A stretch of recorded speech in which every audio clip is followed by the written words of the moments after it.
తిరుపతి జిల్లా నాయుడుపేట మండలం Dwarakapuram cross road వద్ద జరిగిన రోడ్డు ప్రమాదానికి సంబంధించి నిందితులను డీఎస్పీ చెంచుబాబు ఆధ్వర్యంలో శనివారం పోలీసులు అరెస్టు చేశారు.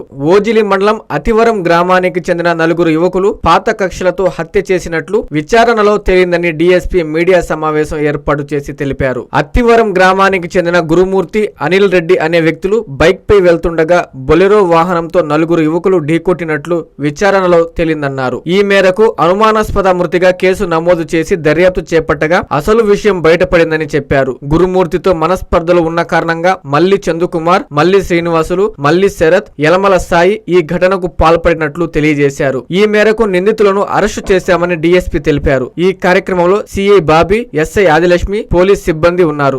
జాతీయ పత్రికా దినోత్సవ శుభాకాంక్షలు. తేదీ 27/4/2025 రాత్రి 9:30 గంటలప్పుడు కంపెనీ దాటిన తర్వాత ద్వారకాపురి కాలనీ రోడ్డు మీద జరిగిన ఘటనలో చనిపోయినటువంటి గురుమూర్తి చనిపోయినటువంటి సంఘటనకు సంబంధించి నాయుడుపేట పోలీస్ స్టేషన్ లిమిట్స్లో క్రైమ్ నెంబర్ 145/2025ని కేసు నమోదు చేయడం అయింది. ఆ కేసులో గురుతేజ మృతుని కొడుకు ఇచ్చినటువంటి కంప్లైంట్ మీద కేసు నమోదు చేయడం జరిగింది. ఆ కేసు దర్యాప్తుని నాయుడుపేట టౌన్ సి బాబీ గారు దర్యాప్తు చేసిన తర్వాత దాని మీద ఈరోజు ఉదయం నలుగురు ముద్దాయిలను అరెస్ట్ చేయడం జరిగింది.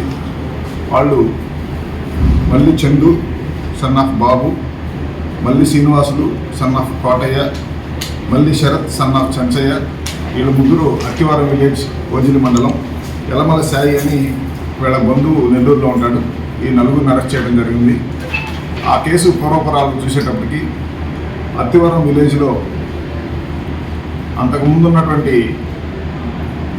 వాళ్ళకున్నటువంటి మనస్పర్ధలు, వాళ్ళని ఎవరైతే అక్యూజ్డ్కి వాళ్ళ కంపెనీలకు నీళ్లు తోలుకునే విషయంలో కానీ, కంపెనీల్లో కూలీ పని చేసే విధానంలో కానీ వాళ్ళ ఉద్యోగాలు మాన్పించారనేటువంటి కక్షతో వాళ్ళకి ఆర్థికంగా చాలా కష్ట నష్టాలు కలిగించారనేటువంటి ఉద్దేశంతో మళ్ళీ గురుమూర్తిని చంపాలనేటువంటి ఉద్దేశంతో అవకాశం కోసం ఎదురు చూస్తూ ఆదివారం రోజు సాయంత్రం గురుమూర్తి, అనిల్ రెడ్డి అనే ఇద్దరు బైక్ మీద వస్తూ ఉంటే అత్తివారం విలేజ్ నుంచి నాయుడుపేట టౌన్కి వస్తూ ఉంటే సాయంత్రం 5:30 గంటలప్పుడు వాళ్ళని చూసి ఇమీడియట్గా తను అనుకున్నటువంటి ప్రకారం తన అన్న వరుస అయినటువంటి శ్రీనివాసుని పిలిపించుకొని, తనకు బావ వరుస అయినటువంటి సాయిని పిలిపించుకొని, ఆల్రెడీ అంతకుముందు శరత్ అనే అతను కూడా కజిన్ బ్రదర్ అవుతాడు. వీళ్ళు నలుగురు ప్లాన్ చేసుకొని అతనికి ఉన్నటువంటి దోస్తు వెహికల్ని ఒక 4 రోజుల క్రితం కొన్నాడు. అంతకుముందు అతను 2 వెహికల్స్ పైన వాడుకొని హైరింగ్కి వెళ్ళేవాడు. ఈ కొన్నటువంటి వెహికల్ తోటి గుద్ది చంపాలనే ఉద్దేశంతో ఆ వెహికల్ తోటి వాళ్ళు శ్రీనివాసులు, గురుమూర్తి మరియు అనిల్ రెడ్డి రాత్రి 8:30 తర్వాత సుమారుగా 9 ఆ ప్రాంతంలో బయలుదేరి నాయుడుపేట నుంచి అత్తివరం వెళ్ళేటప్పుడు సమాచారం కోసం మళ్ళీ శ్రీనివాసులను ఉపయోగించుకొని మళ్ళీ శ్రీనివాసులు సమాచారం చేస్తే బయలుదేరారు. అన్న తర్వాత ఆ వెహికల్ని ఒక సైడ్ ఆపి ఆ వెహికల్ తోటి గుద్దినప్పుడు ఆ అనిల్ రెడ్డి అనే అతను బండి నడుపుతున్నటువంటి అనిల్ రెడ్డి లెఫ్ట్ సైడ్ పడిపోతాడు. బైక్ పడిపోయింది.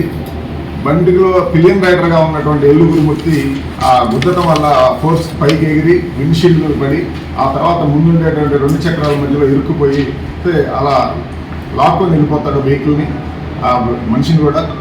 ఆ విపరీతమైన గాయాలు అయిపోయి ఎడం పక్క అతను చనిపోవడం జరిగింది.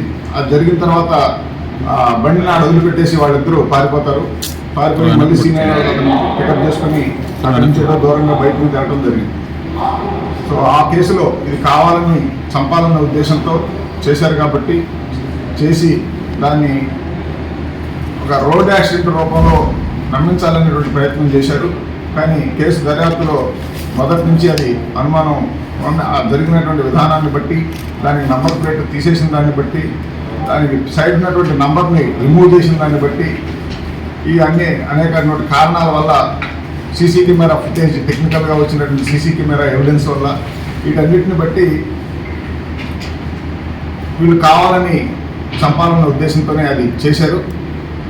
ఈ కేసులో ఇంకా కొన్ని సాక్ష్యాధారాల కోసం, ఇంకా టెక్నికల్ ఎవిడెన్స్ కోసం ఎదురు చూస్తూ ఉన్నాం. అది వచ్చిన తర్వాత ఈ కేసు దర్యాప్తు పూర్తి చేయడం జరిగింది. ప్రస్తుతానికి అరెస్ట్ చేసినటువంటి నలుగురిని కోర్టు ముందు రిమాండ్ నిమిత్తం ప్రొడ్యూస్ చేయడం జరుగుతుంది. Thank you. Hi Nilor, please subscribe to N3 TV. Doctor Krishna Kishore గారి ఆధ్వర్యంలో 33 సంవత్సరాలు విద్యా బోధనలో అనుభవం కలిగిన నిష్ణాతులైన అధ్యాపక బృందంతో ఒత్తిడి లేని విద్యను అందిస్తున్న విద్యా సంస్థ డాక్టర్ కిషోర్స్ రత్నం జూనియర్ కాలేజ్. స్థాపించిన 2వ సంవత్సరంలోనే జూనియర్ ఎంపీసీలో 470కు 466 మరియు జూనియర్ బైపీసీలో 440కు 434, సీనియర్ బైపీసీలో 1000కి 989 మరియు సీనియర్ ఎంపీసీలో 1000కి 987 మార్కులు సాధించిన ఏకైక విద్యా సంస్థ డాక్టర్ కిషోర్ రత్నం జూనియర్ కాలేజ్. ఇంటర్ విద్యతో పాటు MPC, IIT advance, JEE main, యాప్సెట్, EAP set మరియు బైపీసీ నీట్లకు అత్యుత్తమ శిక్షణను అందిస్తున్న విద్యా సంస్థ డాక్టర్ కిషోర్ రత్నం జూనియర్ కాలేజ్. డిమార్ట్ ఎదురుగా మాగుంట లేఅవుట్, నెల్లూరు. అడ్మిషన్లు జరుగుచున్నవి.